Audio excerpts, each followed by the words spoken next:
This is apropos. While unequivocally condemning the Iranian attack on Israel, US President Joe Biden says he will not support a retaliatory Israeli strike on sites related to Tehran's nuclear program. His comments came after he and fellow Group of 7 leaders discussed efforts to coordinate new sanctions against Iran. Biden says he's planning to speak with the Israeli Prime Minister relatively soon.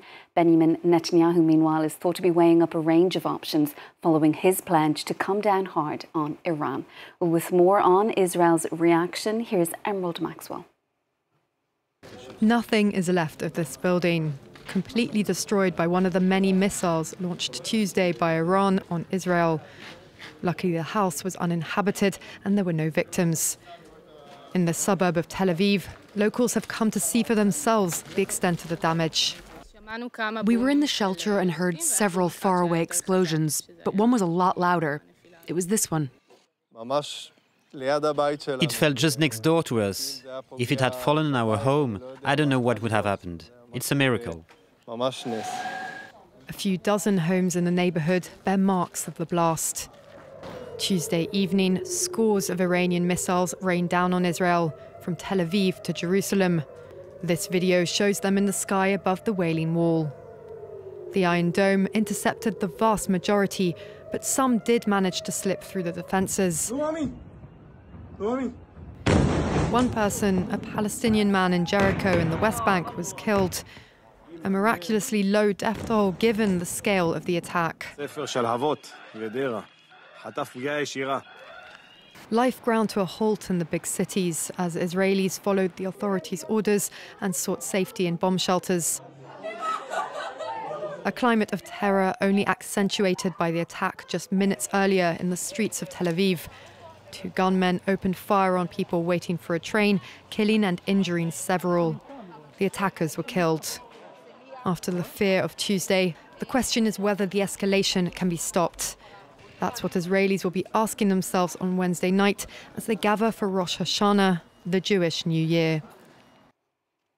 To discuss the wider implications, we're joined now by political and military analyst Bilal Saab, head of the US Middle East practice and an associate fellow at Chatham House. Thank you so much for your time on the programme this evening. Bilal, from your previous experience at both the Pentagon and as the US Defense Department lead on security cooperation in the Middle East, do you believe that Israel can be persuaded not to respond to Iran in kind?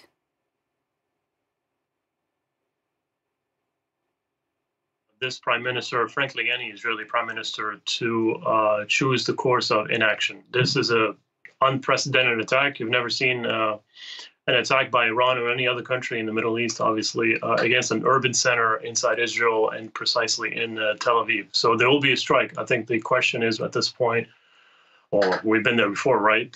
What kind of a strike is it going to be? How escalatory and what it would lead to? And you describe it as unprecedented. How did the scope of this attack compare to the missile and drone attack that Iran launched on Israel back in April? Well, last time around, they did everything they could to really minimize the damage and to choose purely military targets and perhaps even targets that were completely vacant. This time around, they chose also urban centers. They also got unlucky with a few, obviously lucky with a few as well. The air defense network of the Israelis obviously did its job. Some assets also that the United States has deployed in the waters of the Mediterranean also took action against those. But the difference is the force mix, is the techniques, it's the tactics, it's the procedures that are vastly different from last time around. They used more, I would say, faster projectiles, so ballistic missiles. As opposed to last time around, it was also in combination with drones and cruise missiles, which were much slower and easier to detect. And Iran also says that it deployed Fatah hypersonic missiles for the very first time. What kind of a difference can they make? Tehran claiming that they can't be intercepted, but most of these rockets, it does seem that they were intercepted by the US and also by Israel itself. You got to remember, with every attack, you need a day or two, perhaps even sometimes a week or so, to really do a proper and an objective battle battle damage assessment, meaning that you got to figure out basically which missiles hit each target. And so we're still waiting for that kind of assessment. I'm not sure we're going to get a full, comprehensive one from the Israelis and an objective one. But I think it might be too soon to say really what was damaged and what precisely the Iranians were able to hit.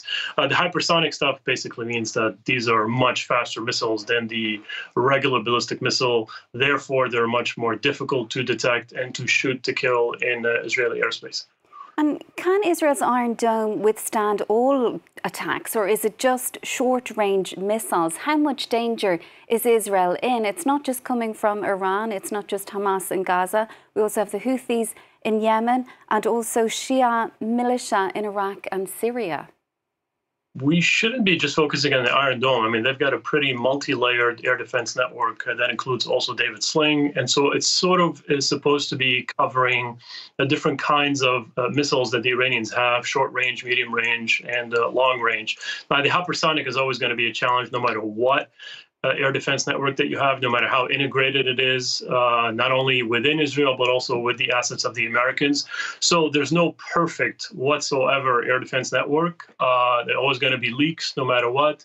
And you got to remember that the tactics of the Iranians that they used this time around were a bit more challenging. The sheer volume also is very challenging. So it's not that surprising, shocking, difficult to see an air defense network being overwhelmed and therefore experience some leaks.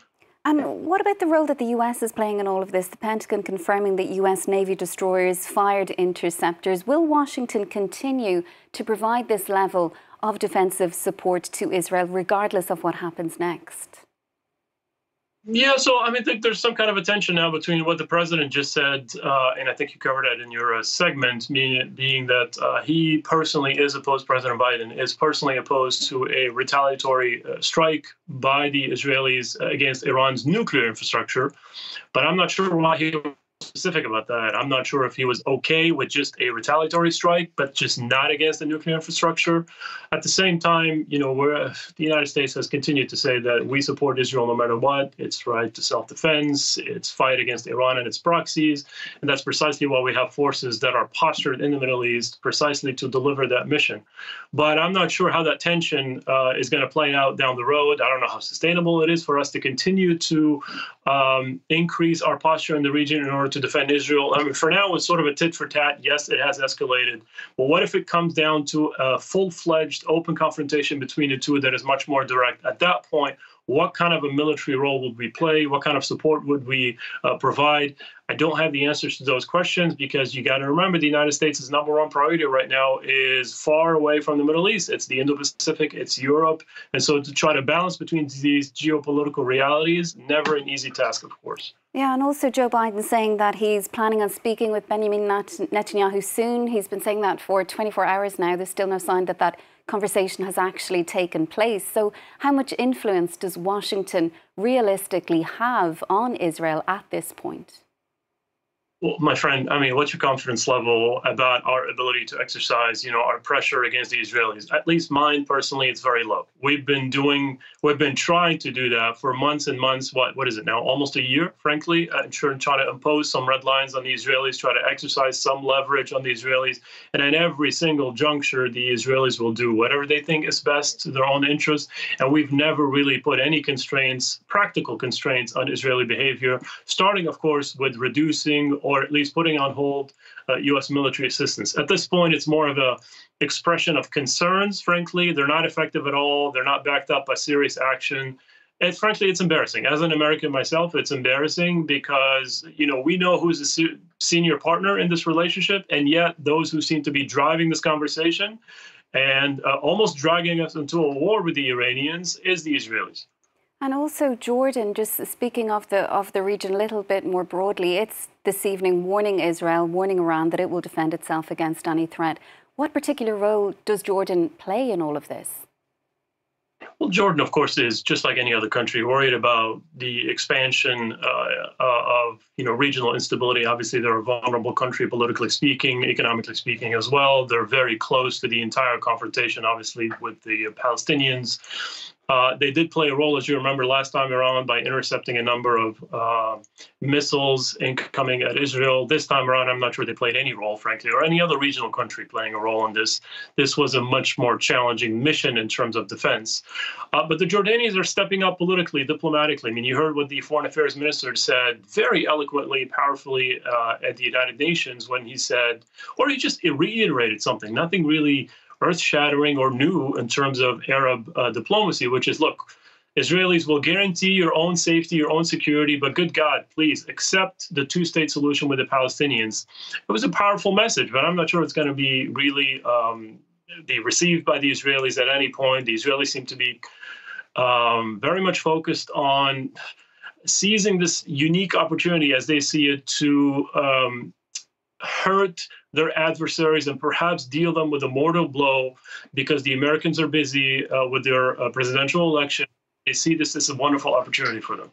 Bilal, we'll have to leave it there for now, but thank you so much. We do appreciate your time on the programme. That is political and military analyst Bilal Y. Saab. Thank you. That's it from us for now. Do stay with us, though, on France 24. Up next, it's Eye on Africa.